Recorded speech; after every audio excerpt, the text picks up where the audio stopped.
Okay, so once you finished your stitching, any kind of stitch, doesn't really matter. This is how you knot off. Okay, so I am essentially, you know, back here.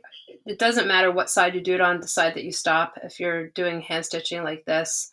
But what you're going to do is you're going to take like a little bit, a little tiny stitch, um, and it can go through the fabric. It's okay, through all the layers. And then what you're doing here is you're basically like making a stitch, but instead of pulling all the way through, you're going to put your needle through that loop to make a knot, and that just knotted it.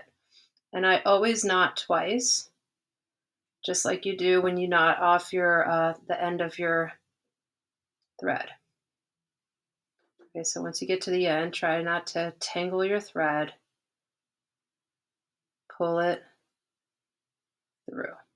Simple. You're going to cut that. Always cut it like pretty close to the knot.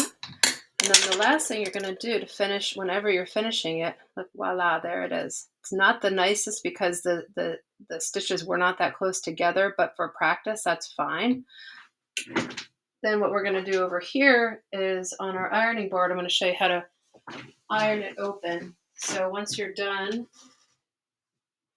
you almost always press your seam flat, and it'll probably look a lot nicer. It'll definitely look nicer, a little less bunchy. Make sure you have your iron set on the right setting. But when you sew, you press as you go, and that is how you get that wonderful, sort of almost invisible looking thing. Now, if you're going to use running stitch to really hold things together, you're going to want to make those stitches a lot closer together. So instead of 1/4 of an inch, I would do like 1/8 of an inch. But for practice, I just want to see that you can, put something together where it's just a regular stitch.